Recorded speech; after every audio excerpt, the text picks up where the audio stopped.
3, 2, 1.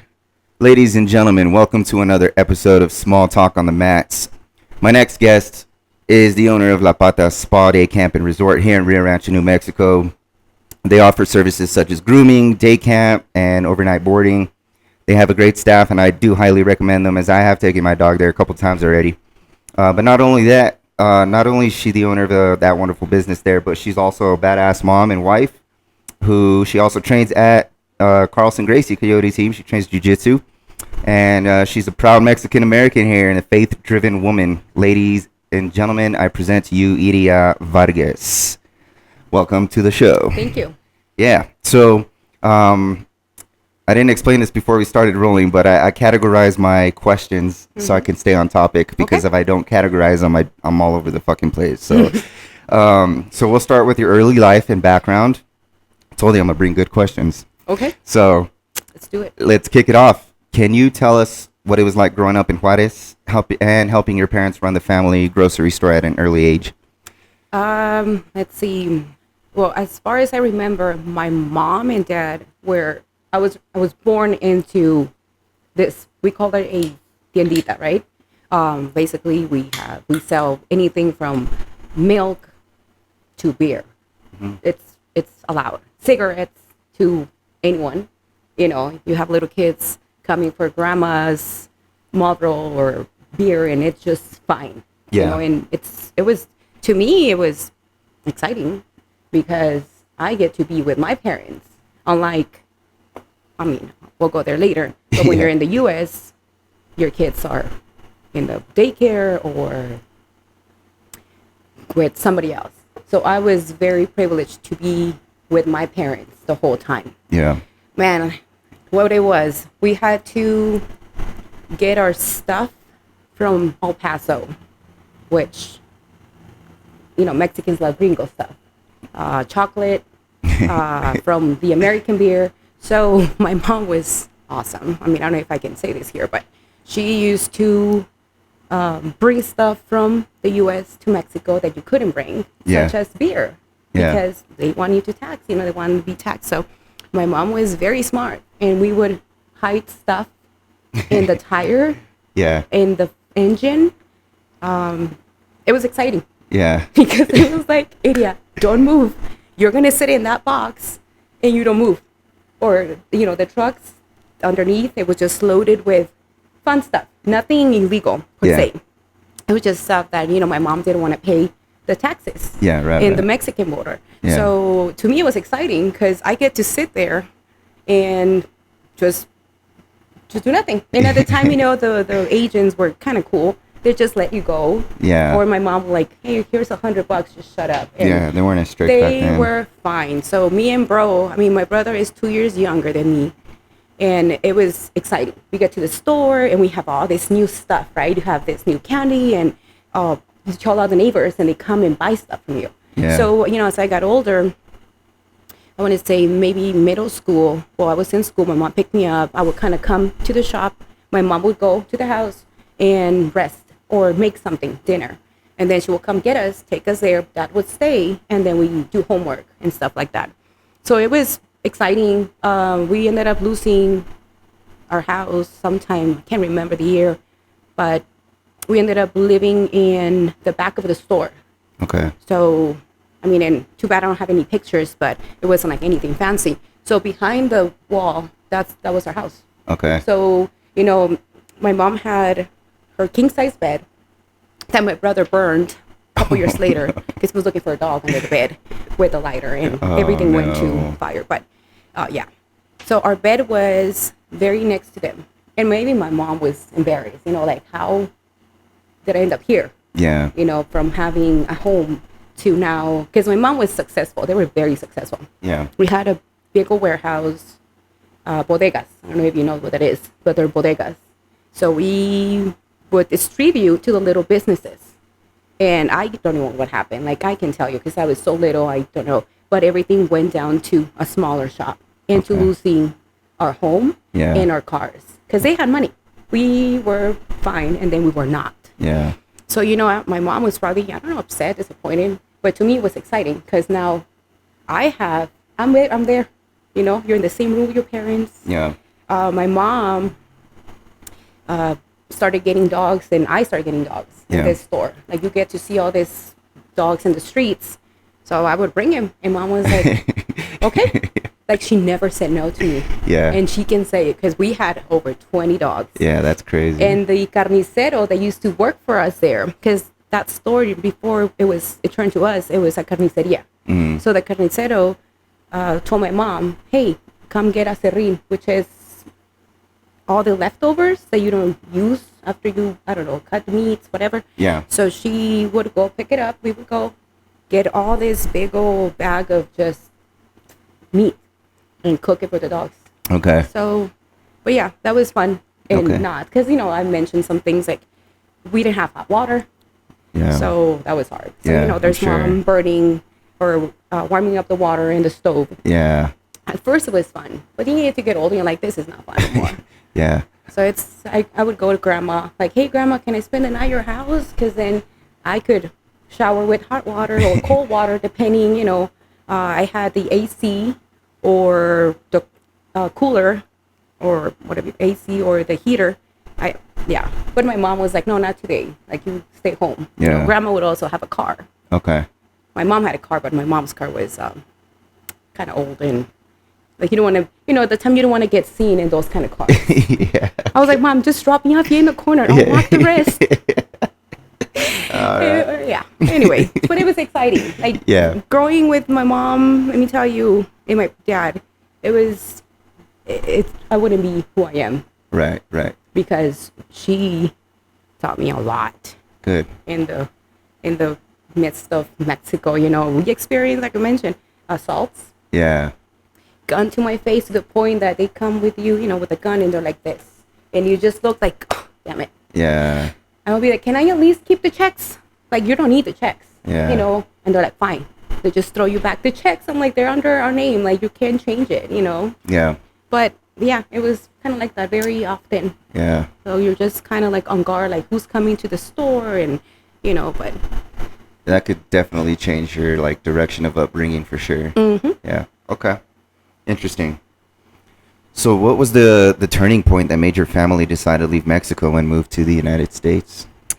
Well, I believe it was 2001. I started high school, and just things were rough. Like, in Mexico, school is not free. It's free, but it's not. Okay. So going into high school, you have to test to get in high school. Oh, wow. Like, you don't just go and register online, or no, you have to be selected. Interesting. Mm-hmm. So, and you have to pay a fee. So every even from elementary, there's a small fee, but if you don't have the money, it's a lot. For middle school, it's a higher fee, and you also have to be selected. Thankfully, my grandpa and my aunts, they are teachers. So my mom had I don't want to call it, but it's palanca, like, to be like, hey, Iria wants to be in this middle school. Yeah. He will talk to the principal. Okay. I don't know, get him a whiskey bottle or something, and you're in. You still have to test and pay we call them fichas, right? Yeah. I don't even know whether 350, 400 pesos, maybe 20. It's not a lot, but it is a lot when you don't have the money. Right. So then in high school, my mom had no money to even get me in. Okay. So grandma had to pay for it. Okay. And I might be wrong if it was the first semester, the second, because they go by semesters. It's not like here. It's the whole school over there year. It starts 10, 11, 12, and then they're divided by semesters. So my grandma paid for the first one. My grandpa talked to the principal. Hey, Iria wants to come to the morning, not the evening, because there's 2 shifts. Okay. Is the morning shift or the evening shift? Well, I got the morning because my grandpa. Okay. Paid the principal some money. I don't know. So I was in the morning. Yeah. You have to pass your classes or you're out, and they bring someone in that's on the waiting list. So you have to be good. And I was good. And I knew, because I don't want my mom to pay. If you fail a class or 2, you can redo them, but there's a very expensive fee. Yeah. So I was like, nope, I have to pass. And I was there after classes, making sure chemistry and math were the hardest ones. Yeah. So I was like, nope, I'll go to extra, like a tutoring, just to make sure my work is right. Because the teachers over there, the professors, like, you don't pass, you don't pass. Yeah. So anyway, my brother was in middle school. I can't remember if it was the last year of middle school, and it was the same thing. The books were expensive, the uniforms are expensive. So I can see my mom struggling. Mm-hmm. And our store used to be like, we go to, Paso and just stock up on stuff, and it turned to, we couldn't afford to even go to El Paso and bring anything to Mexico. Okay. It was we went for a whole, having everything stacked to having maybe 2 cans of tomato sauce. It was very just poor. Yeah. And I'm like, how are we gonna, you look around like, it's not gonna work out. Like, how are we gonna feed ourselves if this store is not giving anything? We can't even put any money towards it. Yeah. So my mom was, at the time, 2001, she already had my sister, Angela. So there's another baby. And then she got pregnant again, and there's Jared on the way. And my grandma was not happy. She's like, what were you thinking? Yeah. You can barely support this too. And then you had Angela. But she was like, whatever. I mean, what is she going to do, right? Yeah. So in 2001, I told my mom, I said, let's go. What are we waiting?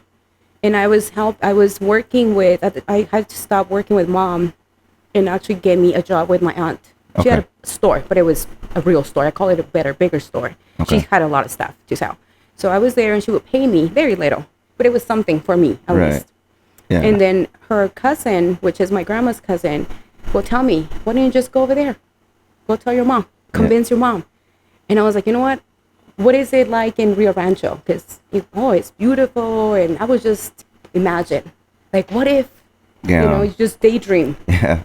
Like, they're working, doing stacking or packing. And I was like, you know what? That sounds like a dream. Yeah. Like, I don't see any future here. Like, when am I even going to be able to go back to school? Because it was during the summer. Yeah. And I was just like, I'm done.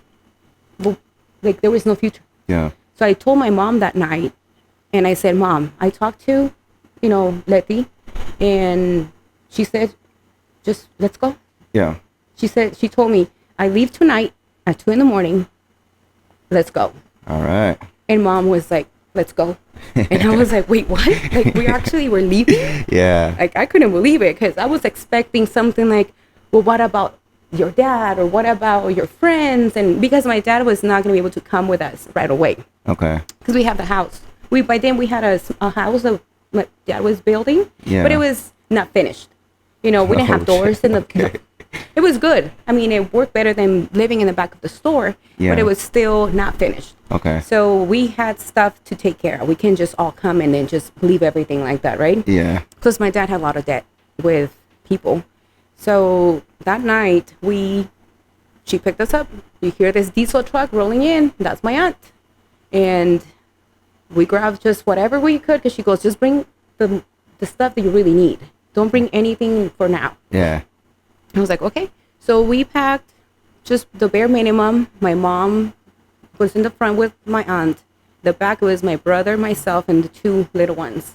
And I remember that tire was burning my leg. Oh, because the diesel trucks, they're so hot. So you're there like, but you don't want to say anything. Yeah. Because you don't want to sound like you're complaining, right? So I'm just like this, and I remember kind of like switching my leg and going like this, because that, whatever it is, the diesel, it was just hot. And I have my sister, my brother has Jared, and they're trying, and it was a tiny spot in the back of the diesel. Like, it was, but I'm just there sitting, holding them, and your legs are numbed. It was a 4.5 hour drive. Mm-hmm. Maybe 5. I don't know. My aunt doesn't drive fast. But when we got here, it was early morning, like 6 in the morning. Yeah. 6, 7. It was still dark, and it's almost like when it hits you. Yeah. Because you're like it smells different. The air is different. Yeah. Than Mexico. So I felt nostalgic. I wanted to cry. I'm like, just kidding. I can't do this. Yeah. I'd rather be broke and poor, but I do not want to be here. Yeah. Like, it just hits you. You walk in this house, and it's just not familiar. Yeah. And you can't cry. You're just like, it's okay. Because I knew my mom was probably feeling worse.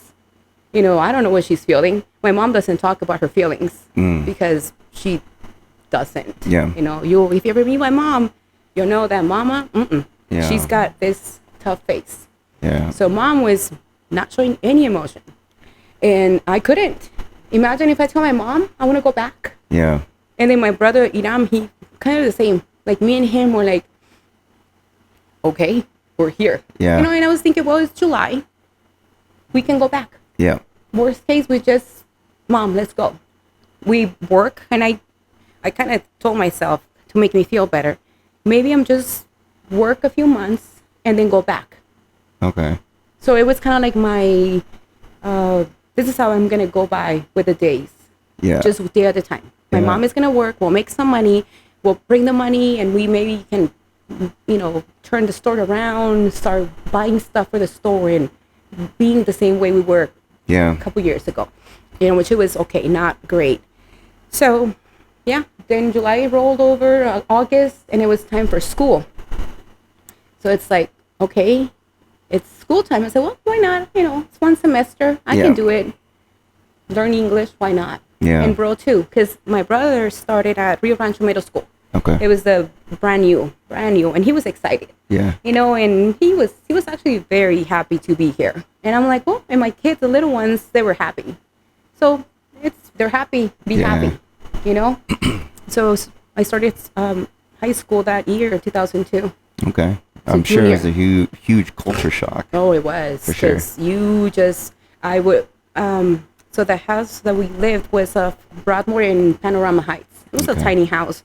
But the school, it's really, you can see it from a distance. Like if you get close enough, you can see it. And I was like, that's going to be my school. It was very intimidating. Yeah. You know, and I would walk by because, you know, I didn't have anything to do. So my evenings were, I'm going to go for a walk, a run. So I would go by the school. And there's a football, training, and there's the cheerleaders, and you see all this stuff during the summer. And I was like, oh man, like, I don't want to go, like, just kidding. I just don't want to go to school no more. Yeah. So then, my mom enrolled me and everything went fine. And they're like, well, you have a lot of credits from Mexico. So you only need very few.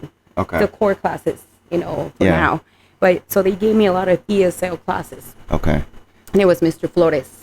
That's Mr. interesting. Flowers. You remember that? And we, you know what? And I don't know. I don't know where he's at. And I didn't like that man. Oh, I was like, he's so mean. Because in that year, I met Carla and Nancy. They were from Chihuahua. They also moved that summer. Like a day's different. I can't remember the date exactly, but it was something like July 5th, and we were here July 10th. Okay, so it was within days. Yeah. And we talked about it, and there was 2 Mexicans from Mexico City that were here as an exchange student for a whole year to learn English with money. They have money. That's the only way you can come here. Yeah. As an exchange, you need a lot of money. Okay. So it was the 6 of us, and then we had Akiko from Japan. Oh, wow. As an exchange student. And then there was Mamina from India. Also, I think she got adopted here. Yeah. I don't think she was an exchange. She was adopted by some American. So Carla, Nancy, and I forgot the other one's names. We spoke Spanish. Yeah. So it was like, oh man, at least. It was like, at least someone I can communicate. Because I like to talk. Yeah. And when you're in here, it's like, dang it, I can't talk. I can't communicate. The jokes don't sound the same. Yeah. Nothing sounds the same. And my cousins that were here from my aunt's side, they were all English speakers. And I'm like, why do they speak Spanish? They're Mexicans. Yeah. And the moms speak Spanish. And the husbands. And I said, I will never have kids that don't speak Spanish. And I'll have all my kids that can barely speak it. But anyway, that's a different story. Except my oldest, she's better. But anyway, so in school, it was like, okay, I get to go and talk to Nancy and Carla, at least say something, right? Yeah. And he would be like, did I hear Spanish going on in this room? We're like, and he said, I don't want to hear it. And we thought, he is so racist. Oh. He doesn't want to let us communicate. Yeah. So we would be with our book, because the time it was book with figures. We're like, okay, where is the food one? So I can tell her that maybe I'm hungry. And I'm like, I don't even know how to do this. Yeah. Because it doesn't sound. Me, eat, I don't know. Yeah. So we're like, forget it. I'll tell you recess. And he's like, I don't want to see you guys together in recess. Wow. Dang. So he split our lunches. That sucks. A and B lunch, whatever. I can't, but we had different lunches because he goes, nope, you guys are not going to hang out together. Wow. You guys are not going to be together. And he was there. And I was like, oh, I don't like him. Yeah. And he was the same. Yeah. Well, I mean, you feel attacked. Yeah. You're like, come on, man. Let me at least talk to my friend. Yeah. And my brother had Mr. Flores in middle school. So he would go from us to his school. And Miss Brenda was like, I don't like that man. I don't like him. He's so mean. Yeah. I said, me too, bro. Me too. I don't like Mr. Flores. But let me tell you, it took a whole year. And then we were fine. Then you can communicate. Yeah. Because Mr. Flores. That's crazy. It's a pain in the I'm ass. surprised you remember all that. Oh. That's crazy. I can't even remember what I ate for breakfast yesterday. You remember. All right, cool. So you did mention missing your dogs deeply after rehoming them in Mexico. So how did that loss, because this is going to tie into the future questions here in a bit, but how did that loss shape your future passion for animals? That's a good question. I forgot. So when we moved here, our dogs were still back home because it was a sudden move. So my dad had to basically rehome them, and some of them, they had to be put down because they were just not very good fit. And it's almost like, I don't want to know. I told my mom, just don't tell me who. I'm going to pretend that they're happy, Yeah, that was hard. Yeah, I'm sure it was. All those dogs. So it was a lot. You said over 20, right? Mm-hmm. Yeah, that's a lot. It was a lot of dogs. But, I mean, it's like you have to pick family or them. And I mean, you couldn't just bring them. Yeah. Oh, Too yeah, bad. the whole lot. It's a whole lot. Yeah. So I don't know what happened to them, to be honest. I just maybe play stupid and pretend that they're happy. Yeah. Or we're happy. Yeah. Right? Because obviously they're dead by now. It's been 20 years, 23. Yeah. But, yeah, you just don't talk about it, Like Okay. me, Mom, I don't think we ever talked about the dogs, you know? It was like, oh, that's it. Yeah. And you just move on. Mhm. So, obviously, we're here and we're trying to get in a house. And we were able to because me and my brother got jobs. We changed our date of birth so we can work. So we worked as I was 18 in a hotel as what do you call them? Cleaning rooms. Okay. I can't remember. But anyway, I was cleaning rooms at the, it was over there by Dion's Target, that hotel. Okay. It was owned by John. He was such a nice gringo to me, and he thought my name was Isabel because that was my middle name. So he called me Isabel. Okay. Isabel. And yeah, he was nice. He was nice to me. But then one of the girls there, obviously, MB, they're like, she's not 18. She's 16. And to be in there, you have to be 18. Yeah. So he had to let me go. And I was like, it's okay, dude. Don't worry about it. I just came to help you because my dad actually is the one that applied as room assistant or room cleaner or whatever. And he got a job at Twister's. So my dad said, well, I can't go because I have a job, but my daughter can go. So he kind of threw me there so we don't need, it's like, so we can replace it or we can send someone. Yeah. So I told John, don't worry about it. I can go work somewhere else. And I did. I got a job at Pizza Hut, KFC with my brother. And my dad was there too. Okay. So it was fine. But we got a home and we couldn't have dogs because we were renting. Yeah. But I still had a dog. You hide it in a little poodle. Yeah. So we had it and we hid her Yeah. for the longest until my mom got a house, like her own home. And then we had her. And then, I didn't have any more. Well, we ended up with a Shih Tzu, adding a few here and there. But we were working and Enya was little at the time. So you don't really want to have more dogs. And I don't know, maybe this heartbreak. You're like, I don't want to get attached to anything. Yeah. But then I ended up quitting the lakes in 2008 because I was working 50 hours a week or more. So that's what I was saying, me growing up, I was with my parents. Yeah. I think the only distance was here when my mom got a job, my dad got a job. But even then it was okay. I felt it was fine because I was older and I was like, go. just leave us alone for a few hours. So it was exciting. You get to do things that you shouldn't be doing, which, yeah. Yeah. So, yeah, in 2008, my daughter was 3, and I decided to quit Blake's. And I said, I'm just going to go back to school and get a part-time job. So I applied at PetSmart. During one of those nights, you're just scrolling around your computer. Yeah. And I forgot that I even applied. I was like, oh, look. I was just one of those that you don't even remember you applied. Yeah. And then I get a phone call like a month or later. And I thought it was them asking if I needed grooming for my dog because I'd taken the poodle there to get groomed. Oh, okay.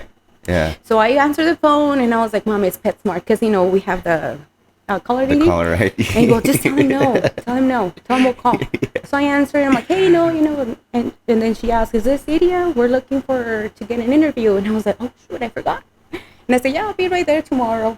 So they're like, yeah, the job is yours. You started washing, but it's interesting because in 2008, so it's been 6 years, right, since I've been here. So English is better, but I know all the Blake's language, burgers, medium rare, well done, ketchup, So that's what I knew. Yeah. Like going into PetSmart, I was like, what's a slicker brush? Okay. It sounds like, I don't know. What's I don't even know what that is. I never even heard of that. You know what I mean? Like stuff like that. Give me the slicker brush. And I'm looking like, what kind? There's like 10 different ones. So give me the clipper comb and the shears. And so I'm like, okay, this is going to be interesting to learn. And I would spend my days in the back room washing all the groomers' dogs because it was better than talking to clients. And they're asking me questions and I don't even know what to say. Yeah. Okay. And so the girls were happy because, she's washing my dogs. Yeah. And they were, Iria, you're great. And I was like, I'll clean the whole back room for you because it was disgusting at the time. There was hair everywhere. So I took it upon me to just clean it. Yeah. And they were like happy, but now like, you have to be in the front and answer the phone. Oh, no, I'll wash your dog. You answer the phone. It was so intimidating. I'm sure. It was like, wait, what? And I'm just like, let me put you on hold. And I would say, hey, they don't want to talk to you. For me, I think they want to talk to you or one of the other groomers, just so they can get the phone because I don't know what I was doing. Yeah. I don't know, the computer.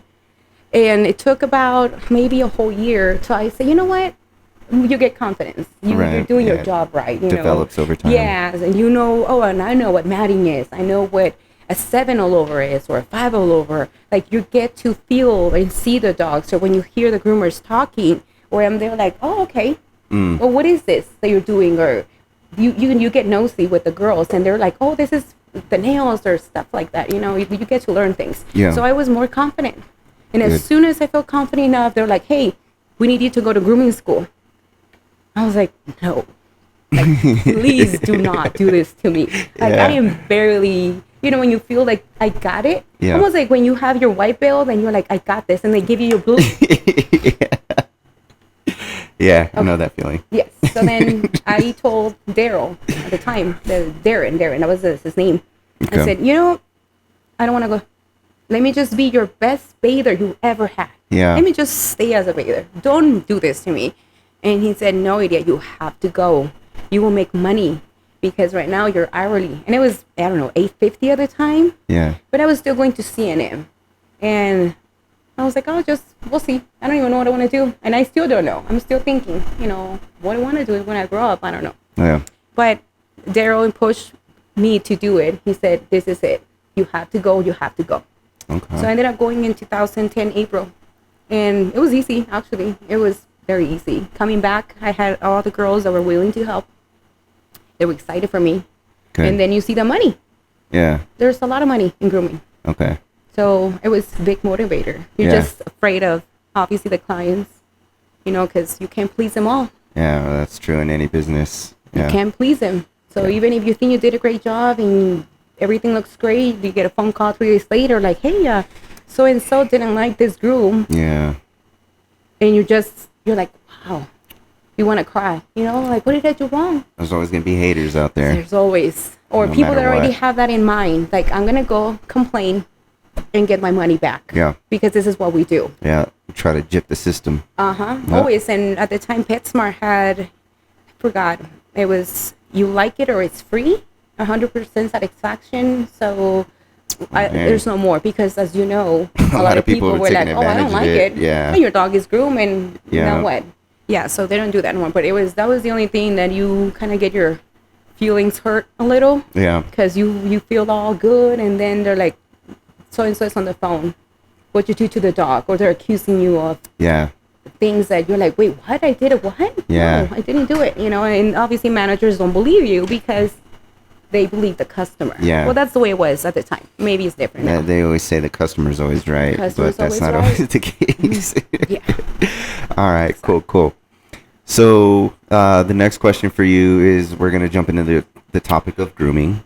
So, what was the hardest part about learning grooming in the very beginning? I think it was the breeds, the different breeds, you know, because I didn't know many breeds.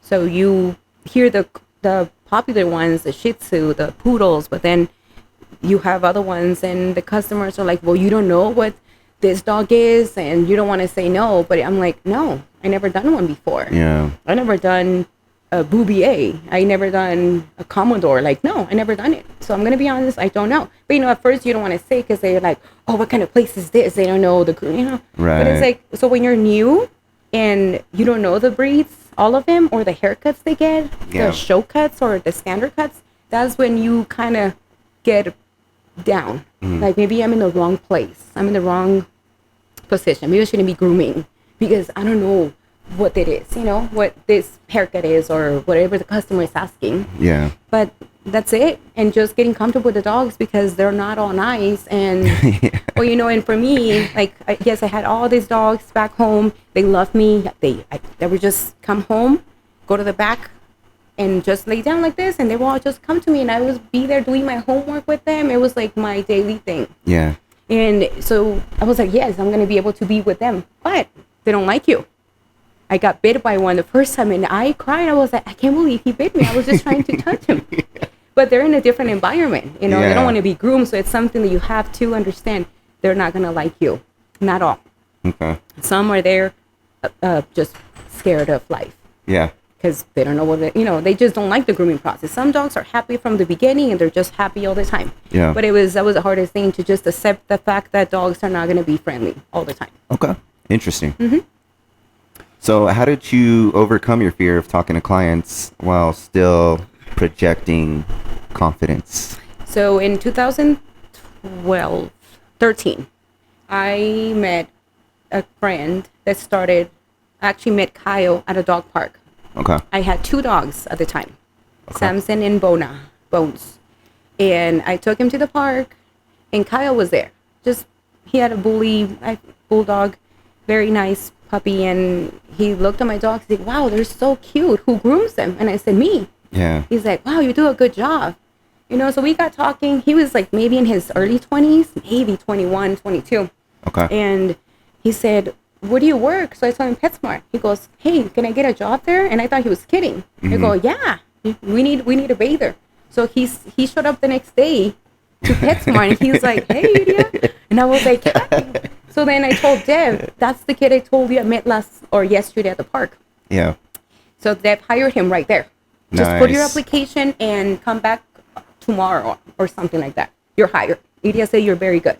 Nice. So it turned to me, Kyle, just always, I helped them, you know, teach him how to wash dogs, do the nails. And he was always funny. Like, it was just funny. But he would be like, Iria, you're so good. Why are you doing this? Why are you making somebody money when you can make more money? Yeah. And I said, I don't know. Like, come on, man. I'm getting used to grooming. This is 3 years after, right? 2013. Yeah. So I've been out of grooming school for 3 years. I'm getting comfortable. Don't do this to me. Like, no, Kyle, I'm fine. This is happy. I love it. I love the girls. Like, nope. And he goes, come on, Iria, I'll help you open up a shop. And I'm looking at him like, come on, man. You're 21. What do you know? Yeah. Like, you're crazy. You're already not. I'm not doing it. And he said, what if I get you money? Will you do it? I said, oh, man, this kid is just wild. And yeah, sure, Kyle, go get money and then we'll open up the shop. Okay. And he said, well, let me just go to grooming school and then we'll leave. We'll get the shop, open the shop, and Yeah. just whatever. You just okay. Yeah, yeah, sure. You go get the money. And actually, Kyle did go to grooming school, and came back, and he goes, "I'll learn everything for you when we're in our own shop." Okay, Kyle. Well, anyway, he ended up getting a shop, a little spot off Peggy Road, and a corner. Okay, so it's a corner. There's a dumpster in front. You can even see that spot, which is why it was $700 a month. Okay. And he goes, "I have the spot. Somebody because he came out of I don't want to say jail because it wasn't jail. One of those, because for something he did." Okay. Nothing bad, but I don't know. He was a rich kid that was doing bad things. Okay. And he was going to church, and one of the pastors gave him money. So he believed in him and gave him $10,000. Wow. Not free, but it was like, "You're going to pay me $500 a month, no interest." Yeah. And so he got the shop with $700. That's crazy. Mm-hmm. Wow. And he bought 3 tables, a bank of kennels, very cheap, but worked. Yeah. We made it work. A cheap tub that didn't fit anywhere. So we used the sink, and we made it work with blocks. We had to raise the tub. Yeah. It was so crazy. But he goes, "Here's your shop."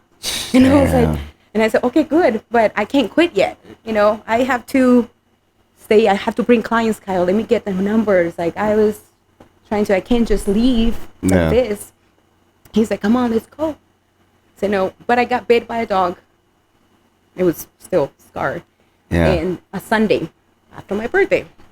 And it was bad. Like, it was bad. Really? It was really bad. And they're like, "We can't work for 2 weeks."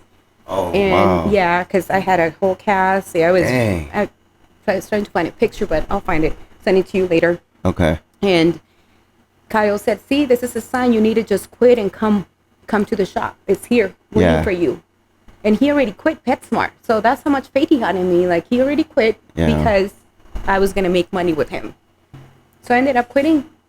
I was scared. I was like, okay, now what? Yeah, sure. And at the time, Andrew and I had just been married for maybe a month.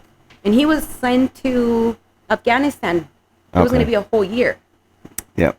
So right now he was in Mississippi getting ready to send when I got bit by a dog, and I told him I'm quitting, and he was like, "Okay, all right, it's gonna be fine, but you're there in this new place and you have a phone and it's not ringing."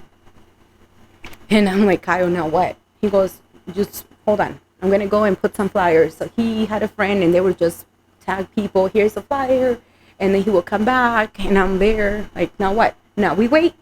Yeah. Now we wait. And the phone will ring. And he was there praying. I kid you not. He was there because he was just praying all the time. And "You're so negative. I'm going to pray for you. Please do, because I'm negative Nancy right now. Please pray for me." Yeah. And he was there like praying. And the phone rang. He goes, "See, I got you 3 dogs coming in now. And there's more tomorrow."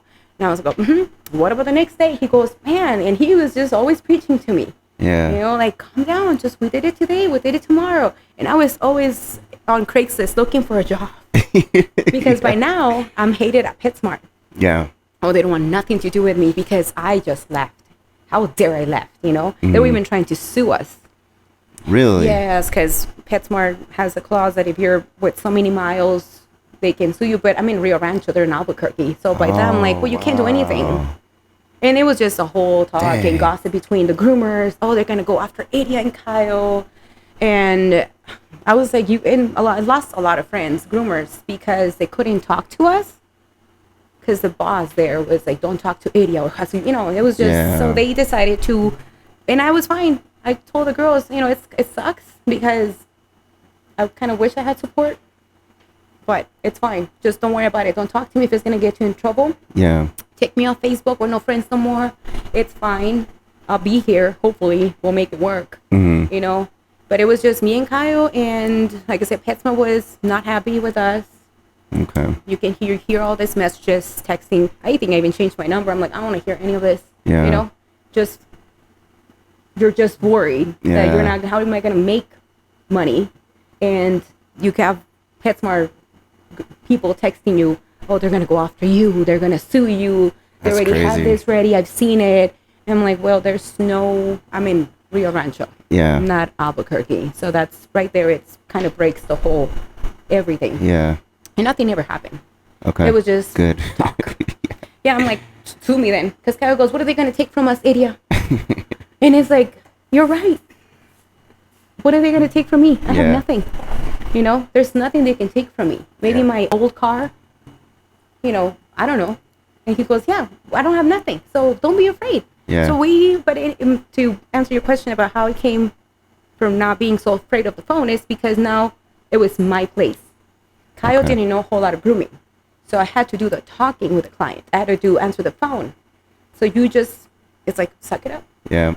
And get confident because people like that. They don't want to hear you all like scared, like, oh, I don't know what I'm doing with your dog. Right. So you have to, even if you're scared, you have to show like you know everything. Yeah. And some. Yeah. You got to show that confidence. A lot. Gotcha. Okay. Confidence. All right. Let's see what our next question is. So next topic is building a business. So you did mention Kyle a few times just now.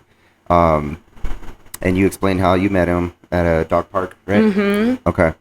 So he was obviously a huge influence in opening the first shop that you ever worked. So what gave you the courage to actually take the leap other than getting bit? to opening a shop with him?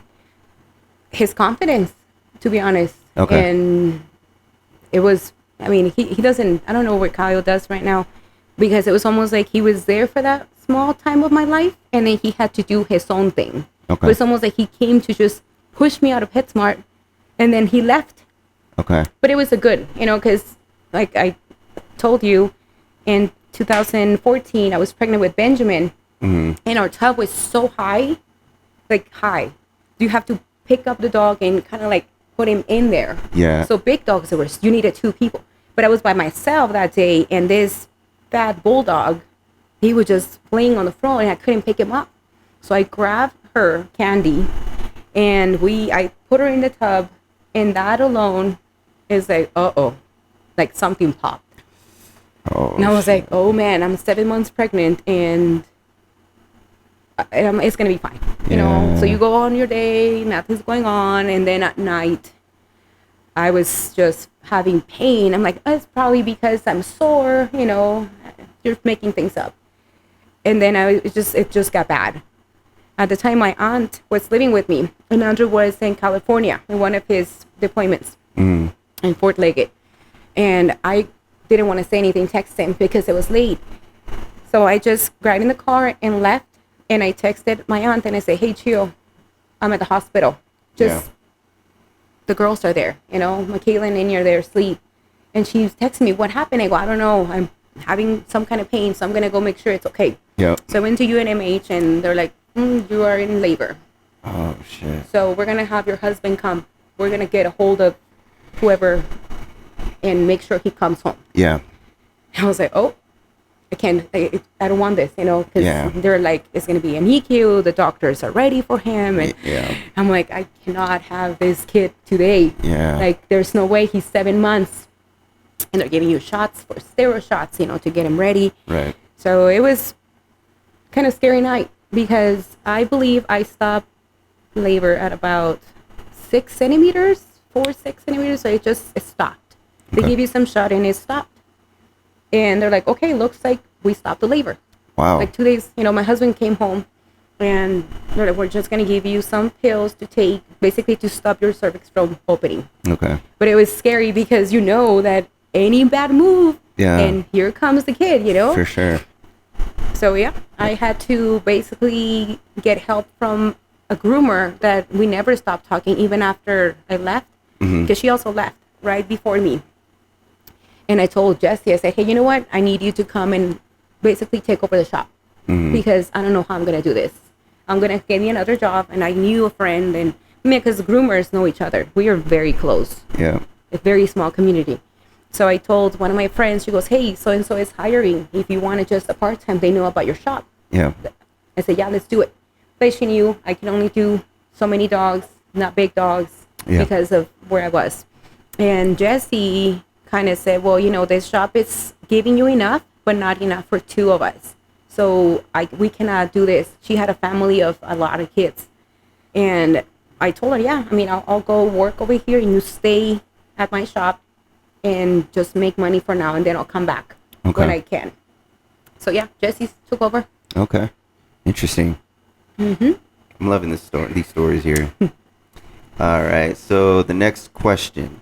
What were the first few months of running? It was called Premier Pets, right? Yes, okay. Premier Pets. So what were the first few months of running Premier Pets with zero guarantee of success at that point? Man, you're just running on faith. You wake up and thinking, oh, I hope the phone rings. Yeah. You walk to the shop and you're there. Yeah. And me and Kyle were there like, you hungry? Yeah. Me go get two Blakes, because we have Blakes. Don't worry, it's on me. I'm like, yeah. And you're just like, yep. And then silence. He goes, I'll be back. I'm going to go put some flyers. Yeah. And then he would come back all happy. Hey, there's a Schnauzer and there's 2 poodles coming and so, and there's more dogs coming. And awesome. Okay, we did it. And then the phone got ringing. And like I mentioned, our shop was in the corner. It was hidden. No one could see us. We didn't even have a sign because we couldn't pay for the sign. Yeah.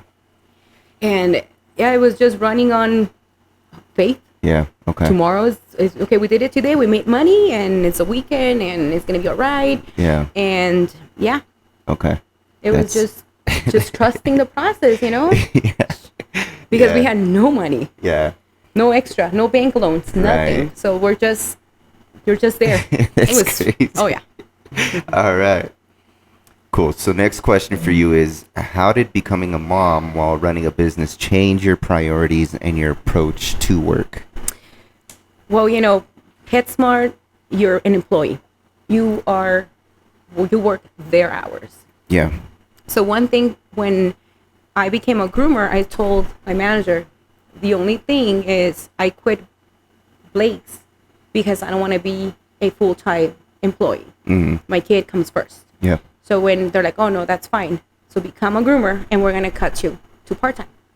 Well, some girls were not happy because PetSmart didn't do that for any of the other groomers, but they were going to do it for me. Yeah. So that's something that I made very clear.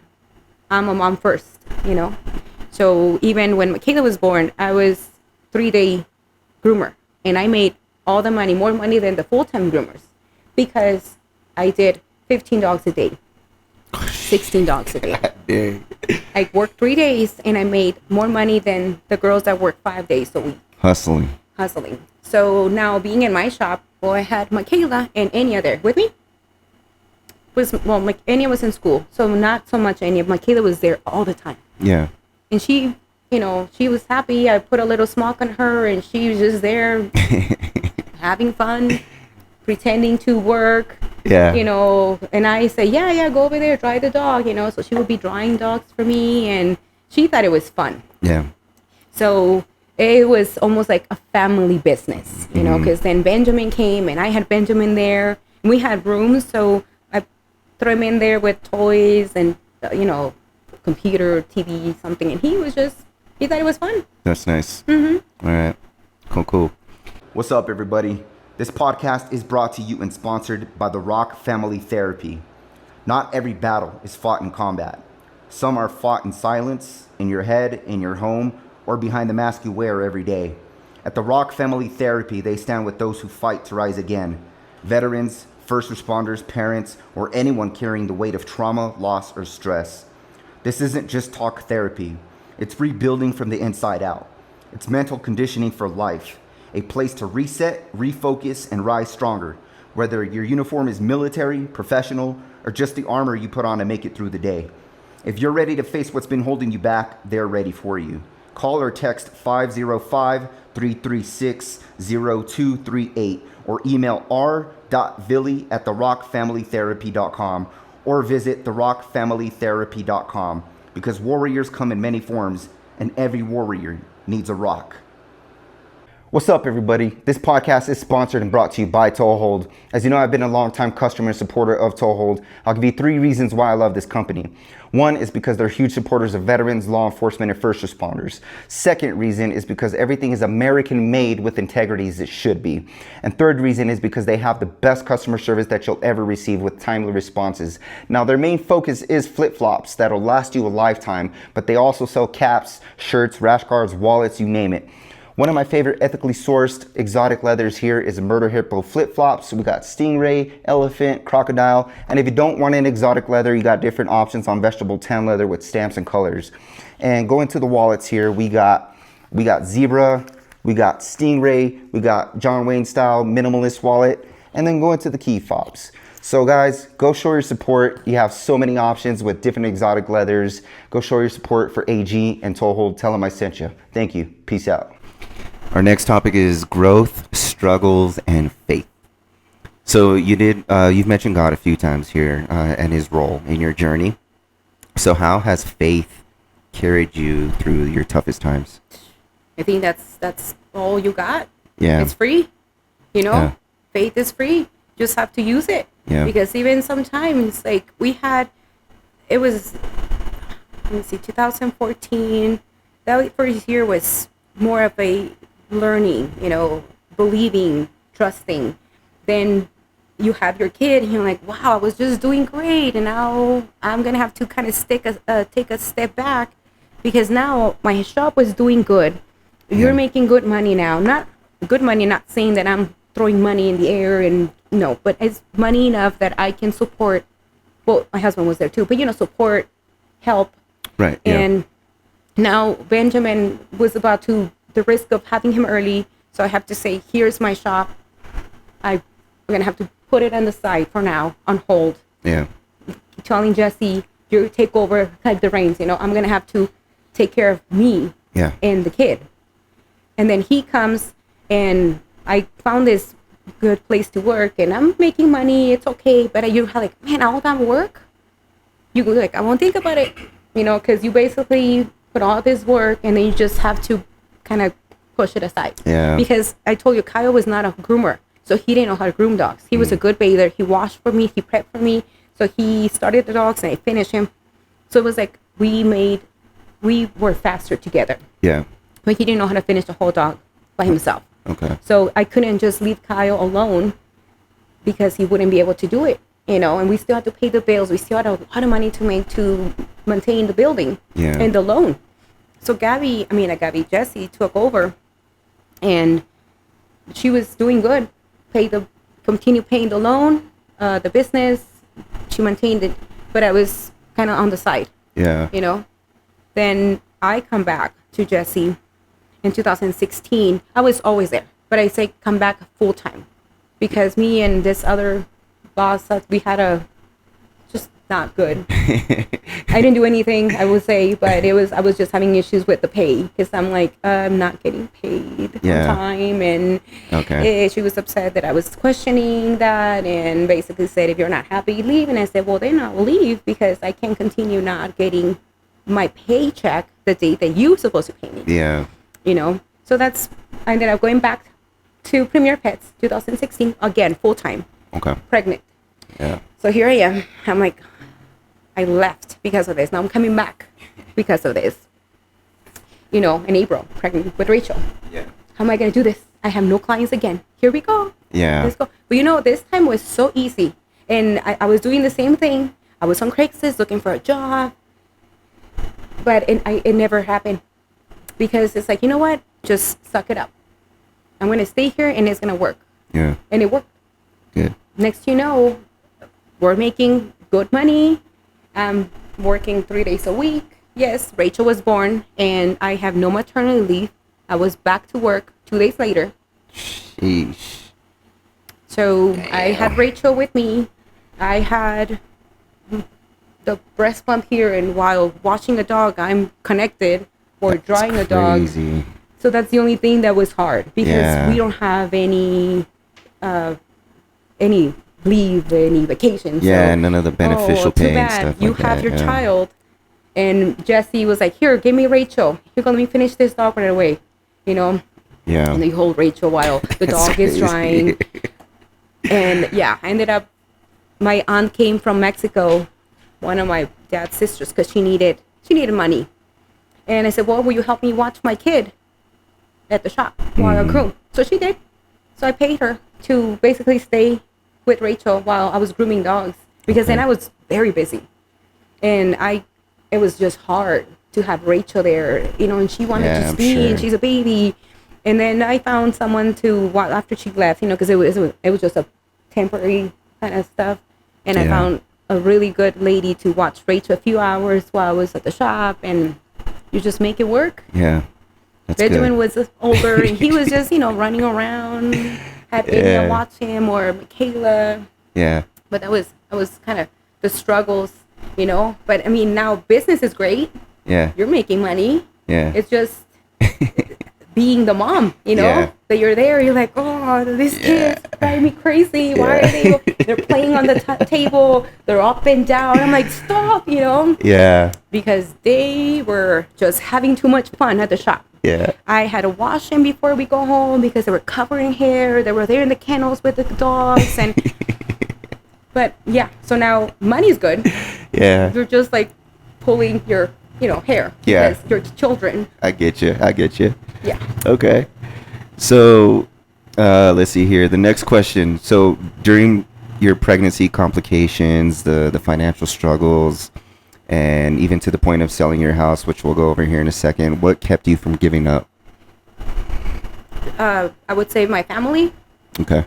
Because I thought about just getting a real job. I say, I'm just going to give me a real job where, you know, I can just work Monday through Friday or days, and I'm off the hook. Because now when you're on your own, you have a phone, right?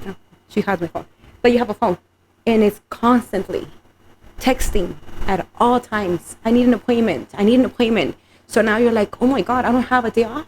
Now you're complaining because the phone never rang. Now I'm complaining because I don't have a break. Now my husband is mad. When are you going to put that thing down? Yeah. When are you going to, and I said, oh, you want me to make money or not? Because I need this phone, you know? I need it.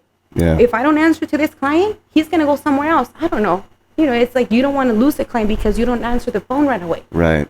But it got bad when clients are calling at 2 a.m.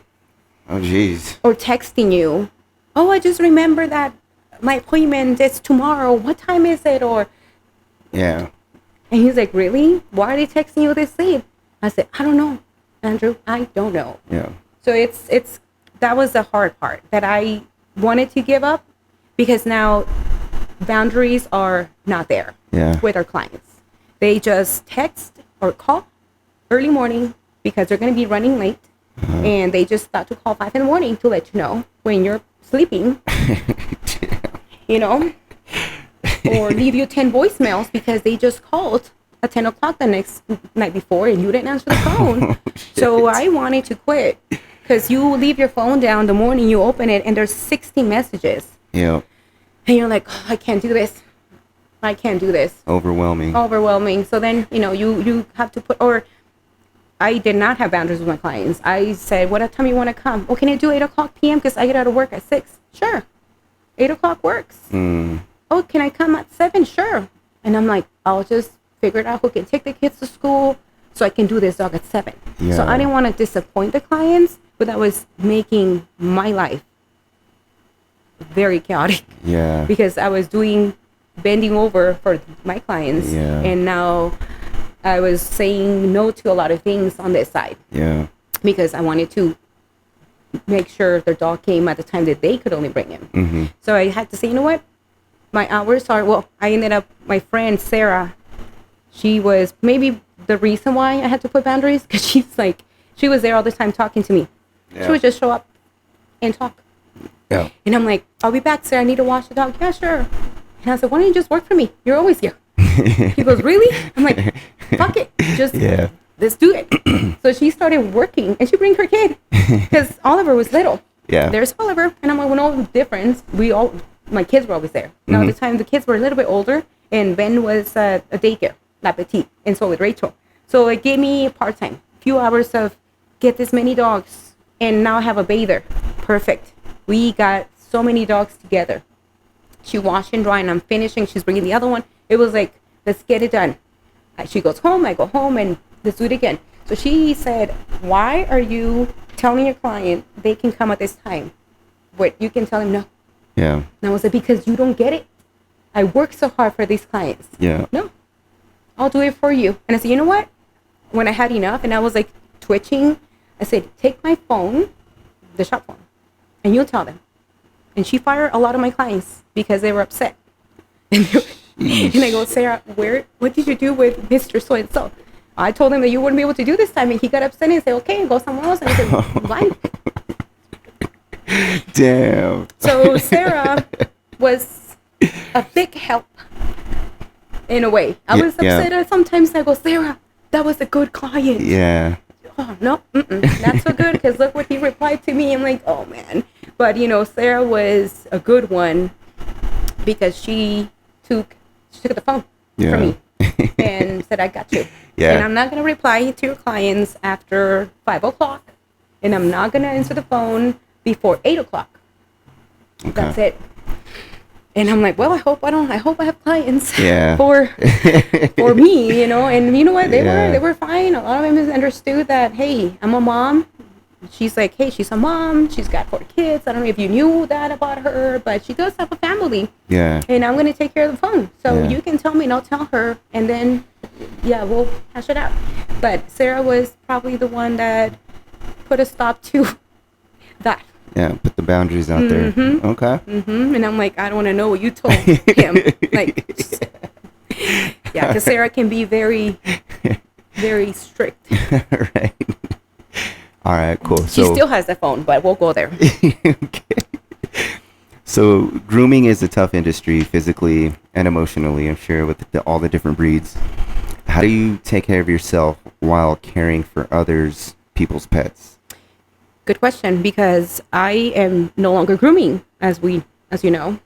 I decided to stop grooming because of the effect it has on your body. It's got to the point that you think it's either me or me. I want to do this dogs.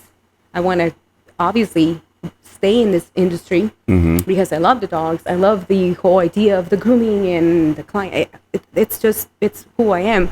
Yeah. But it's like my hands were cramping. Yeah. My back still hurts. I mean, it's forever. Your feet, everything hurts. Yeah. Your shoulders hurt. So you're going down. You're like, man, I'm 30, whatever I was, and you feel so broken. Yeah. Because it takes so much on you. You're lifting dogs.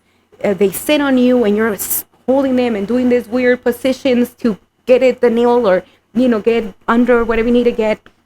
And then at first you're like, okay, well, massages, okay, every week, twice a week. And Jessie still does 2 massages a week, and she cut her dogs to half of what she was doing before, because she also hired groomers. So it's like to relieve your pain, I guess, or the amount of dogs, and you kind of hire groomers to. But, that's different because we had to do something so we can both benefit from that. Yeah. I'll tell you that later. But, so it was hard because now I'm complaining my hands hurt. I'm always, like, doing this. I'm getting massages, and it's like, it still doesn't hurt. It's good for a day, and then you're back. You go to work, and then you're back to being broken. Yeah. So, and I knew that because we ended up in a new place in 2018. Okay. Close by, same location, just a bigger spot because of Zoe's closed down. It's another groom shop, boarding groom shop, everything. They closed down, and the groomers that were there were friends with us from PetSmart. Those are the ones that we couldn't talk, but now they moved. So it was like, okay, now we can talk. Yeah. So they reached out to us saying, hey, they closed the store. That's it. They went into work, and it was closed. Some argument between marriage, because the couple divorced, who knows? Yeah. So they shut the store down. That day, the landlord said, hey, these hairdressers from this corner are moving out. They had some, argument. So they all just left. Do you guys want to take this spot? And we're like, it was meant to be. Because now Zoe's wife was willing to sell everything for dirt cheap because she's mad at the husband. Yeah. We're like, well, take it. Yeah. So we went and grabbed everything from that place and we brought it to our new place. And then we did it so fast. We painted the floor. We did it so cool. We have new tables, not new, but new to us. And they're the good ones, the ones that go up and all the way down. So we were so excited. We're like, now it's 4 of us, and it looks better. It looks more like a groom shop. Yeah. You have your receptionist, you have your kennel doors, and wow, it was drier. So it was more like, wow, now I'm not afraid people can see it, because it looks nice. Yeah. It was just kind of like, oh man, this is your tub? I know, it's in the bathroom. So our tub was in the bathroom. So if you need to go to the bathroom, it was just tell Jessie, don't look. And she's like, whatever. Or Jessie comes in running as you're washing a dog and she sits there. I'm like, okay, whatever. But you kind of tell the client, now you want to use the bathroom? Yeah. Well, the bathroom is where the tub is. So, watch your step because it's wet. It's that kind of thing that I'm like embarrassed. Not embarrassed, but it's just, you made it work with what you had at the time. Because we did upgrade a few things, but it was still not enough because tubs are expensive and, you get used to it. I'm like, okay, well, for now, this is what we have. We'll get a better one when we need to. But now we have better tubs, we have better kennel dryers. Everything was more professional. Right. So that was in 2018. But you're still working for yourself. Like if you're not there, you don't make no money. Yeah. So then our lease was up in 2024 last year. And that's when I told Jessie, I think I'm going to open up my own place. Mm-hmm. Because I had a few girls that work there for me. Also, they're like, hey, we should just get a bigger spot and we'll go with you. I said, okay. And I can have maybe like boarding and daycare, which is extra money. Mm-hmm. So that's what we end up doing. We look up for a place in April of last year. And it was like meant to be. Yeah. One day, hey, there's this one. And it has a big garage and I was like, wow, yep, we went to look it up on Easter of 2024, right after church. We went there and I was like, this is it. I don't need to look no more. This is the spot. That's awesome. And, Jessie said, well, you go over there. I have my girls that are going to work for me and I'm going to do daycare as well or have more space for that. And so me and her are in good terms. Like she was like, hey, take your stuff, have your stuff is yours and whatever else you need. Yeah. So we painted the new spot. We did a lot of work. Yeah, I'm sure. In 1 month because we had 1 month for free to get it working. So when you're back in a new spot, it's bigger and better. Yeah. And you're like, now I need to make more money to make this work. Yeah. So you go from $700. Well, you need like 700 plus a few more hundreds to now you need about $10,000 to keep this place up. Yeah. So then, friendships ended. A few friendships ended that I thought they were going to come with me. Mm-hmm. And it's like, now I don't have that groomer that was going to be with me. Mm-hmm. Now, what am I going to do? Yeah. Now it's just me, Sarah, because Sarah became a groomer. After she put up a fight, she's like, I don't want to groom because I see what you go through. I don't want to do that. But she saw that money was there. Yeah. And she loved the dogs. I think it was the clients that she didn't want to deal with. Okay, makes sense. But I was like, you're already dealing with it through the phone. But she goes, down, but they're going to be my clients. I'm like, okay. But she ended up being a groomer now. And I knew Sarah was going to be there, supportive and everything. And some other girl that heard that I opened a shop, they said, hey, I can work for you 2 day a week if I can. I said, perfect. Anything works, And then God started sending me groomers because David came. David came from PetSmart, flying from PetSmart. He didn't like the treatment. He didn't like the hours, stuff, other groomers. So I said, you can work whenever you want. You tell me the days, and I don't care. Yeah. So that's awesome. Mm-hmm. And then just like that, slowly you're adjusting, and it was crazy again. Yeah. All right. So this is the last question before we get to the last topic here. So what's been the biggest lesson for you that you've learned about leadership since moving from groomer to business owner? You cannot please anyone or everyone. Yeah. You have to stay, because you want to be friends with everyone, but you still have to be the boss because then that's when trouble happens. Yeah. You start kind of being too friendly and then it doesn't work. So you still have to be the boss, and so that's hard because you want to be friends with them, but then you hear, oh, they're talking about you over here. They're saying they don't like this, and maybe you should change this. So I'm like, hey, so you have to be more like, here's the deal. You guys need to tell me what things that you guys don't like. Yeah. I'm approachable. Yeah. Because this gossiping, it's like, I don't like it. When it's something that I'm like, I don't want to like gossip. Yeah. Especially when things that you can fix if they just tell you. Like, I don't want it to go in through, oh, you guys are having a group chat about things that you guys don't like. But thankfully, we stopped that. We stopped it. Yeah, good. And I don't know if it was true, if it was just somebody that was causing the issue. But it's things that you have to make decisions like, oh, man, we're going to have to get rid of this person because we can't have that. Yeah, right. So it's like you're still the leader, but you still want to be friends. And you just have to find the perfect balance in it. And then they don't know if you're mad at them, and I'm not mad, but I'm thinking they're mad at me. Yeah. And so it's like, oh, man, how do you do this? Yeah. Okay. But I made it very clear with the girls. I said, I am a text away. You can come tell me, hey, I don't like this about whatever pricing or this time, the schedule. Because then I can fix it. Yeah. Like, there's nothing I can, not really, I'm not like I can do everything, but there's things that you can actually just put a stop to it. Yeah. Or fix. Just simple communication. Yeah. So I told him, I said, I am here because like I mentioned, I don't groom anymore. I decided to stop grooming this summer, slowly.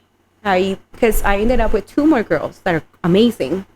And they can groom my dogs the way my clients like. Yeah.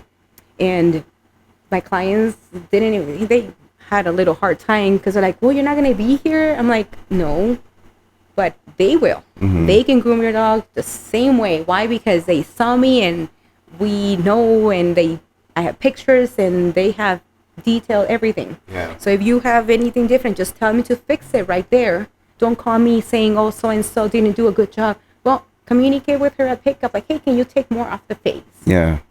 Just simple things like that. Communication. It's big here in this industry. Communication. Because my clients would do that. Did you do this dog, Iria? Because it doesn't look the same. I said, no, I didn't. So-and-so did it. How come you didn't explain that to her when you pick up your dog? Instead of telling me, because they're my groomers. I'm going to defend my groomer. Yeah. So you're not, I don't know what you want here, complaining about the groomer when you didn't tell her what she wanted. We all groom different. That's something, it's like an artist. You can do a house and I'm doing a house differently. That's the beauty of grooming, Got it. Yeah. You're like, you know what, this one was not the one. Okay, well, let's try the other one. And it usually is quick. It's little details, Yeah. But yeah, it's just different because, the house thing, we had to sell the house in November of last year. Money issues. You have this big place.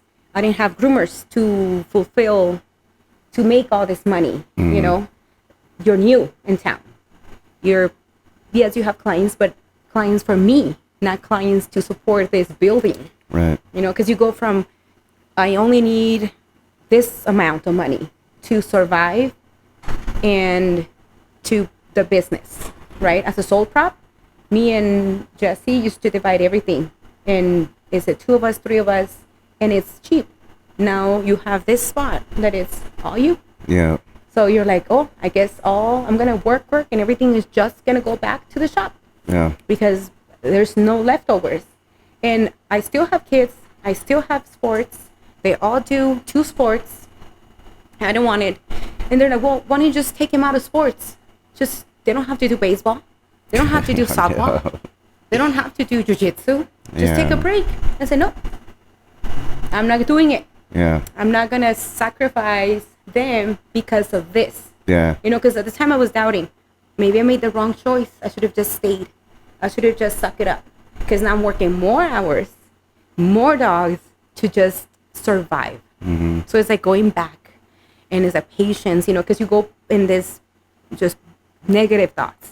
Yeah. Like, why did I do this? Why would God allow this to happen if it was going to be for the bad, Now the kids don't, am I really going to have to pull him out of baseball? Baseball's expensive. Yeah. Everything's expensive. So I said, no, I told Andrew, because he said, well, we'll just have to take him out of banking and do baseball. And we got in arguments. I said, no, we're not going to do that. I don't know how I'm going to get the money, but we're going to get the money and they're not going to suffer. They're not even going to know that we don't have the money. It's going to work out. Good. And so I told him, I said, you know what? I think we need to sell the house because we also needed money for the business. Yeah. There was no banks will loan you money. Yeah. Because you're new. Right. Yeah. They need you to be in business for 3 years, showing that you can pay back this loan. Yeah. And it's like, how am I going to do this when you're new? Yeah. It's so dumb. Yeah. It's rough. And no matter where you go, oh, you fill out this long application. They're like, oh, wait a minute. You just opened up? Yeah. You can't do it. Yeah. It's rough for small business owners. It is. Yeah, it's almost like they don't want you to have a business. I don't know. Yeah. So, selling the house give us a breathing room. And you don't get a whole lot from a house. We got, because you still all have a mortgage to pay off. It's not like the house was owned. We still owe the house. So we got a few, I don't even know. It wasn't a whole lot of money. It was enough for just to get by and have some breathing room. Yeah. Have at least 3 months of rent to pay at the shop. So we ended up at the shop living for 3 weeks, the month of Thanksgiving in December. But then you're like, I don't like it. The kids maybe thought it was okay. Michaela and Nene were in there. They stayed with my mom during those weeks. And the little ones, they thought it was fun to shower in the tub. And I was like, oh man, here we go again. Here we go again. Yeah. We're back. Feels like in Mexico, except this is a fancy shop, fancier, and there's hot water. And we're in the U.S. It's at least better, Yeah. And they thought it was fun, but then you don't think it's so fun no more. Yeah. When you don't have a kitchen, we bought a little skillet and made it work, but it's still, I'm not doing this, Andrew. Yeah. Let's get an apartment. So we ended up in an apartment in December, right before Christmas. And that's what we are. Okay. Now the kids are like, when are we going to get a house? Yeah. Calm down. I don't know why this is happening. It's coming. The time will come. Time will come. Yeah. Because now we have the groomers, and like you said, the effects it takes on your body, the grooming, it's exhausting. Well, now the girls basically are there working for me, and I don't have to groom. Yeah. Because now we're trying to build them clientele so they make money to support their families. And I kind of pull myself to the side. Okay. Gotcha. Mm-hmm. It's nice. All right. Our last topic here is La Pata and the future. So La Pata has grown into something incredible from your hard work. What makes your salon different from others in the community? I think it's just the background. Okay. It's not just, it showed up. Like, it's been a lot of work to make it happen. Yeah. So the girls, my groomers know, because I tell them, this is where I started. I just didn't just get all this money and open up the shop. Mm-hmm. It started from a long time. It's not small. It didn't just started like this. Mm-hmm. It's been since 2013 when I first opened up Premier Pets. Yeah. And they know pictures. And clients that have been with us since then, they know. Because they're like, wow, Iria, this is amazing. Look where you are. And I'm like, really? Because I'm like, oh, yeah. Right? Because they remember details that I probably already blocked in my mind. And I'm like, oh, my God, the picture. Yeah. Like, this is our tub. Yeah. This is where we started. So our clients that see that, and obviously they tell this other client, go to Iria's shop, go to the Pata, because, I don't know, maybe they exchange, she started so small and now they're so big. Yeah. And I think that's the difference, that even the groomers that are with us, they ask. And old groomers like Sarah or Ashley that are there, they know the struggle. It just didn't happen. Yep. The Iria doesn't just have money and she's just investing it. No, yeah. Like everything you see here, it costs me. Yeah. The whole family. The house. We don't have a house, like before. Like that, because this is what we put our trust. Right. So it's what makes it different, that it's everything. Okay. Our whole family faith is in that shop. The hard work. The integrity, the dedication. Yep. All of it. Okay. All right. Yeah. And it definitely shows, like, for sure. I'll tell you that it does. Mm-hmm. So you mentioned to me you secretly kept a few extra dogs in your apartment, which I love that. Yeah, I hope whoever lives there in the same, well, yes, I did. Because, okay, yes, I forgot to mention, I ended up back with a lot of dogs at my house. So Rio Rancho allows you to have, I think, 5 dogs, 4 being dogs and then a cat, right? Yeah. You can't have more than 4 dogs. And I live in an HOA. Okay. Well, I believe we had at one point over 20 dogs in my house. More?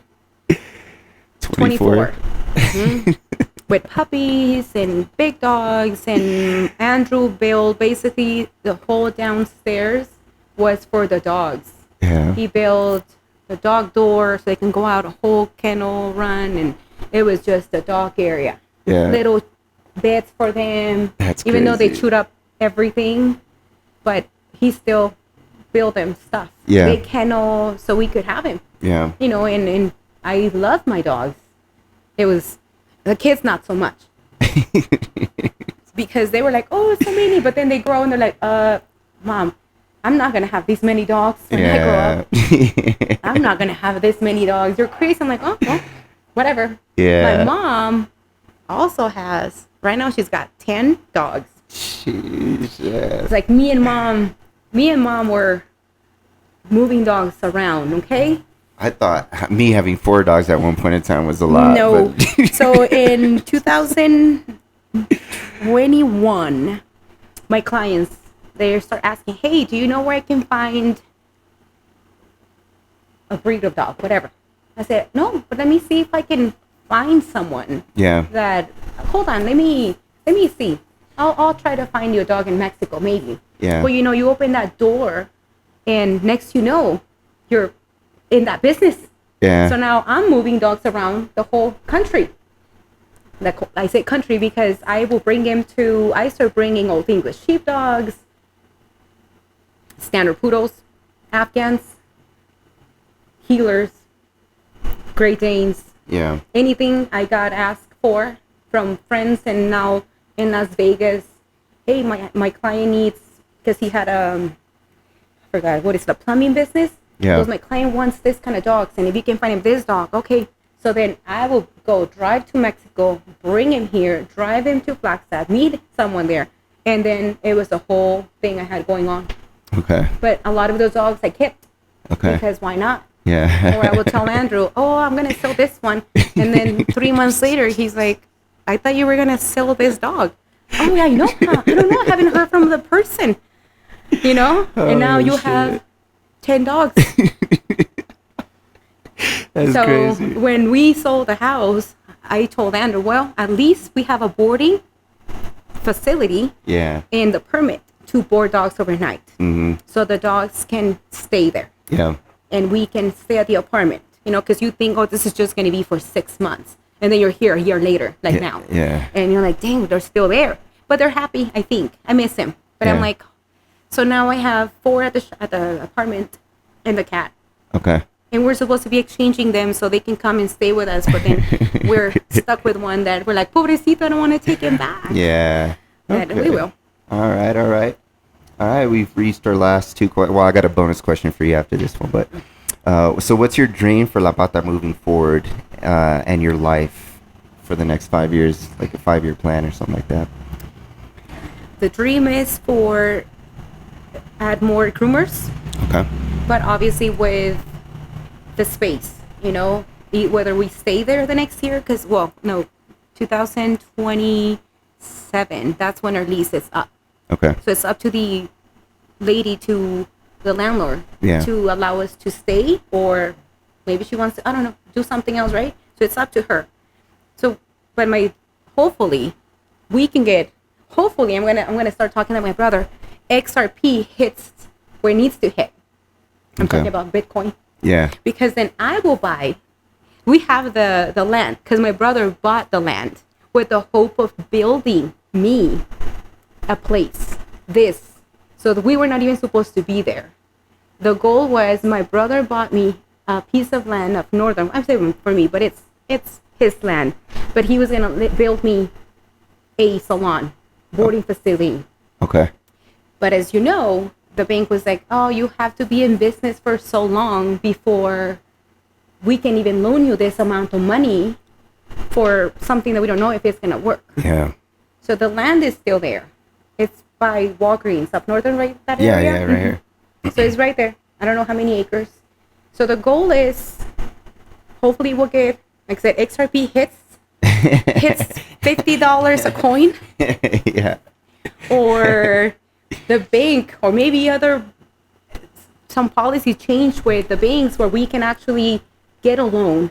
And if it's to stay there for another 3 years, or if it's for us to build our shop the way we want it, Yeah. and have the girls there, and because yes, I want to make money, because right now it's paying the bills for the shop, and the girls make their money, but I want it to be more even for them, because they're moms.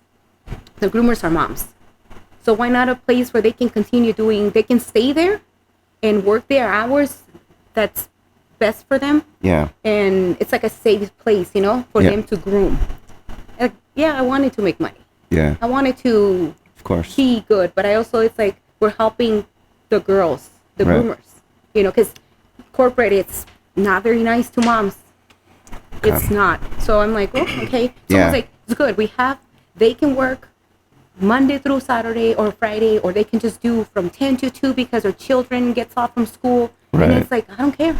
You work the hours that you need to work. You have to leave early. I don't care. Just schedule your dogs at your times, or block off the times so we don't overbook you.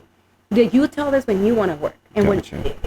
So I think that's good for them. Yeah, for and sure. God will bless me in different ways. Maybe XRP will just hit, and that's where I make my money. Yeah. All right. That sounds awesome. Yeah, that would be XRP. nice. All right. So, for anyone listening that has a dream to open a business or whatever, but they feel too scared, to take the leap or jump or whatever, what advice would you give to those people right now that are listening? Just do it. Okay. Just do it. It's like you either fail and can say, I tried, or you're always going to be wondering, what if? Right. 10 years later, you're going to be thinking, what if I've done it? What if because you're thinking, it's almost like having kids. Oh, well, I want to have kids when I have a house, money in the bank. Yeah.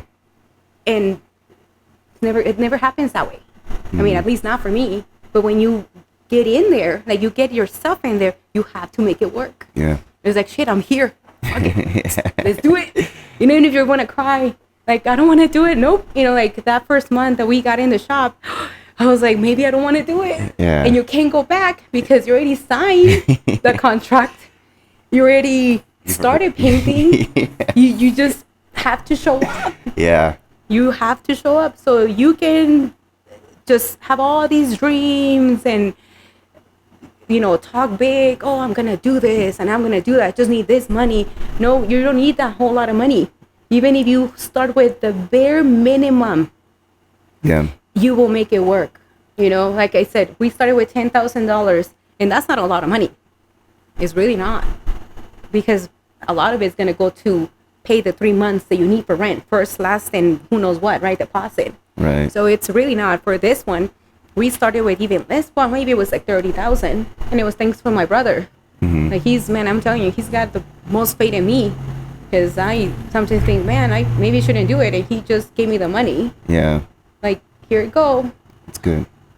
And, so I think obviously you need someone that can trust in you. Because you need something. You can't just start a business with no money. Yeah. But I'm sure everybody has someone that even depends of how much or what kind of business you're doing. But it's someone is there believing in you. Yeah. You just have to find that person who is gonna, if you don't have any cash, like I did, nothing. Okay. Girl goes, how much you had to invest? Nada. Yeah. Just me and my dreams, bro. Just trust me. Well, that's good that you have that support. He's like, you're so dumb. And I pushed and pushed, and he said, oh my God, fuck it, here it is. Yeah. And he goes, where are you putting it? What are you buying? Yeah. And I'm like, look, this is what I got. And let me tell you, if you look at the shop, the way it was when we got it, and to where it is now, you're like, damn, this is, you will think I blew over 100K. Yeah. Because it was building kennels, building just walls, painting, breaking, adding. And let me tell you, when you have family that trusts you, because my dad, the girl's dad, my ex, he was there helping. It's like when you come together as a family. Yeah. You know, Kayla was there welding stuff, kind of. Pretending. My mama was there. You have family, friends. Yeah, it's good to have a support system friends like that. were there painting. The kids' friends, Janelle and her kids were there painting the walls with me. Or, hey, are you at the shop? No, because at the time, it was May. It was graduation. So my daughter was graduating. So you're running from this and you have baseball games and all this stuff. Yeah. So you're like, where are you at? I'm like, shit. Hold on, where am I going today? Yeah. You don't even know where you're going. You have all these events that you still have to, but you have to build the business. Yeah. Because you don't have money to pay anyone. Like, it's us. We're the employees. We're the builders. We're the ones. So you go in the morning and you paint half a wall and then you leave to do your hair and show up for the graduation, Yeah. And then you go back to the shop and the floor or doing something and you go back to the baseball game in the evening and man, you still have to be a mom. Yeah. Like you still have to show up for everything else. Yeah. Okay. But yeah, for anyone that wants to do it, just do it. Just And take don't the give leap of faith. up, man, because it's not gonna happen in a year. Yeah. Maybe in 2 years, tampoco. Maybe it's gonna be 3 years. Yeah. And you're gonna be like chilling, and then it's gonna be something new. A new idea is gonna come to your head. Yeah. Maybe I should open up something else because that's how the brain works. You start small and then you want more. Oh, like a challenge in your head. What if I do this? But right now I'm like, oh God, please don't let me go there yet. Yeah. Let me first, because I know myself. Yeah. I'm already thinking. I'm like, nope, not yet. Because you start with a little, like it's small, and then you have now, I think I have 7 groomers. Okay. 7, 8. But it was me. Now there's 8 of us. Yeah. And it was a small shop. Now it's a bigger shop. So it's like, oh man, maybe this is it. I don't want to get myself, because it is hard. Yeah. Like it looks like it's happy and you're enjoying but man, you're always like, it's almost the first. Yeah. Time to pay everything. Yeah. And oh boy, don't talk about taxes. But you have your freedom, like I'm never at the shop because I'm always with the kids going places. So that's the benefit that I say, well, if I pray for this. I always wanted to be a mom. I wanted to be present to everything. Wherever my kid looks, oh, there's mom. Oh, look, she's driving me. She's present. There's a barbecue. Oh, there's mom. Yeah. So they don't have to worry whether I'm going to be there or not be there. Now, there's some instances that I can't be there. Right. Because if she's got a tournament in Vegas and my son has a game that Sunday, well, I cannot split myself in 2, but they're okay with it. Because they know that 99% of the time I'm in his games or Rachel's games. Yeah. Or her stuff, all the time. Right. So it's, they know. Yeah. But it's something that I wanted. I said, I want to be able to do these things. So yes, pray for the things and write down, what do you want? Yeah. I want to do this, this, and that. But man, be very specific with what you pray because then you're like, why am I in this position? I pray for this. Yeah, So, I got you. I said, just pray for your business. Yeah. Whatever you want, make a list and be very specific. Yeah. Okay. Very specific. So my bonus question to you is, I'm just curious, what is your favorite breed? Your dog breed? Standard poodles. Standard and poodles? Sheepdogs. Okay. And sheepdogs? Mm-hmm. Okay. Why? Good question. My mom, and here's why. Okay, I'm glad you asked this. My mom had poodles, little poodles growing up, or actually she had one because my grandpa didn't like it, which is interesting. None of my mom's, anyone, likes dogs except my mother. So my mom she's got 3 siblings, so she's the youngest of 3, 2 sisters and a brother. Same order as I have my kids, 2 girls, a boy, and then my mom. So she's the little one. She's the Rachel. She loves dogs. My grandma didn't like dogs. Neither did my grandpa. They didn't care for dogs. So my mom had this love for dogs. Yeah. And it was a tiny poodle that she always talked about and how she died and it hurt her. And she still, man, when she told me the story, because I asked her, she cried for her. she cried for that dog when she told me the story, and I was like, oh my God, Yeah. I'm crying for the dog I never met. Yeah. You know, and my mama got me a little poodle. We always had mutts. I don't even know what they were, mutts. Right. But we always had a poodle, and that was like the poodle. And I loved coloring, you know, having Kool-Aid or putting color on her because they were white. So I remember watching the movie, was it with a Cocker Spaniel? What was it called? Lady and the Tramp. Oh, okay. Yeah. So I watched that movie. I don't know what year. I was young.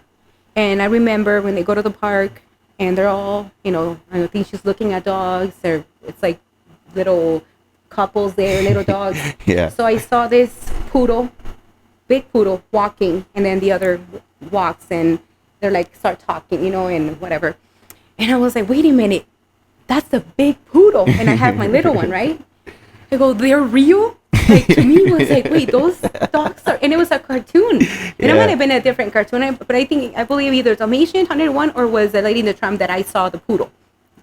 That's how I remember that it was this fancy poodle with pom-poms and the bows, and I was like, oh my God, I want one. Yeah. So my whole goal ever, and now, you know, Mexico, I didn't see those breeds. Right, You see a bunch of in the streets, but you never see one like that.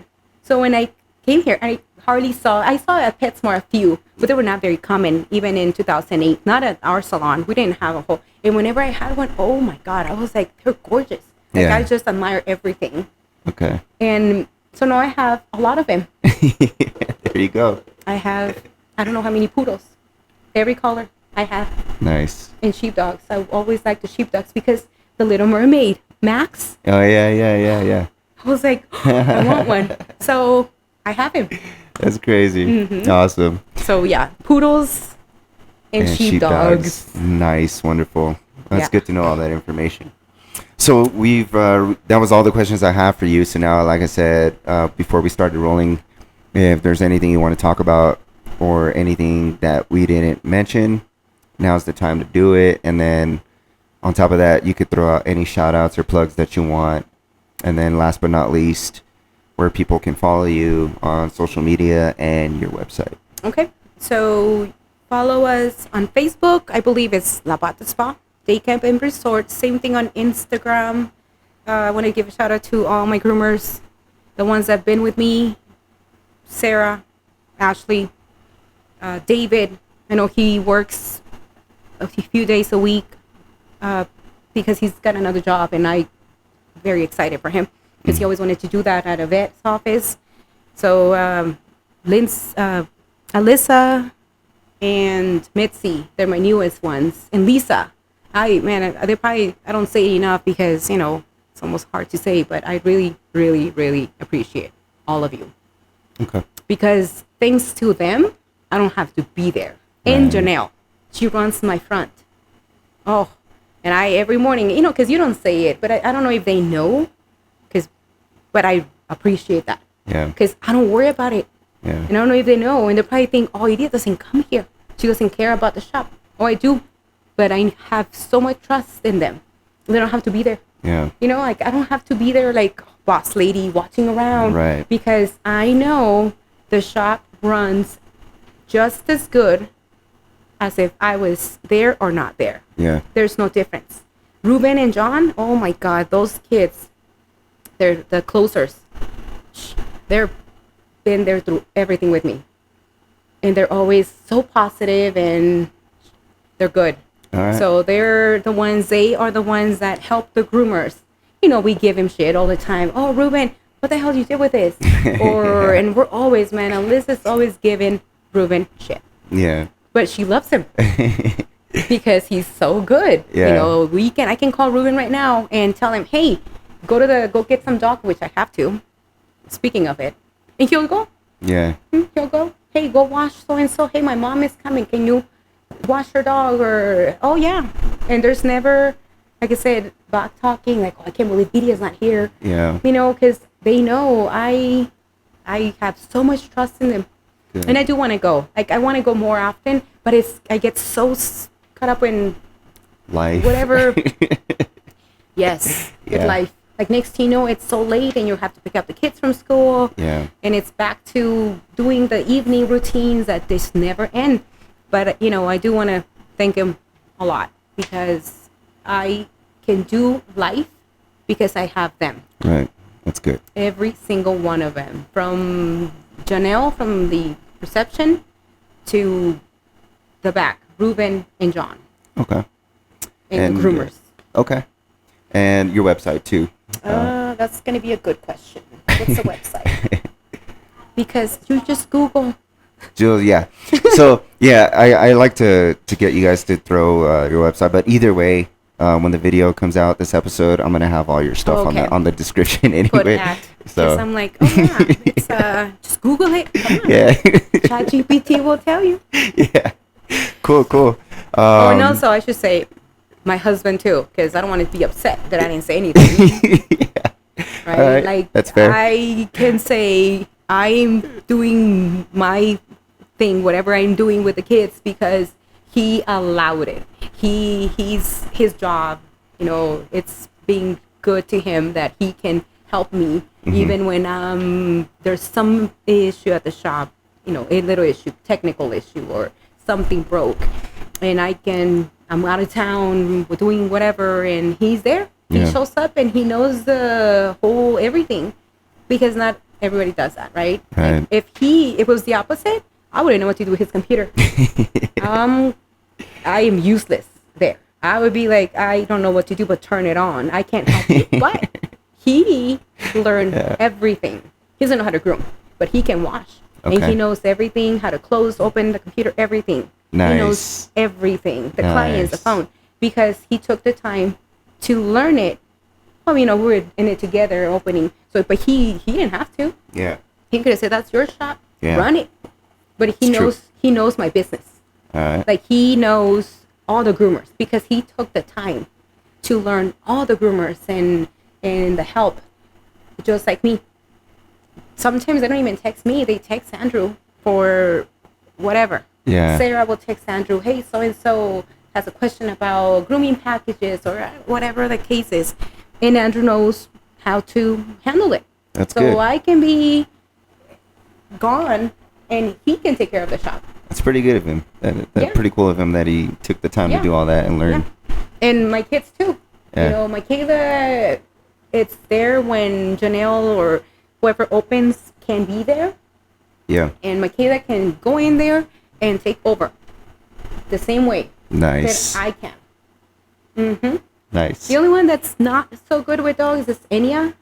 Okay. And I don't know, I just don't think she likes dogs like that very much. And I'm okay with it. Yeah. Because she'll tell you, I don't want to get full of hair, and I don't want to, and that's fine. Yeah, But when we needed her, she was also there helping. Okay. Because there was days that we needed them to be there helping, open up before we had Janelle or Lala at the time or other girls that been with us.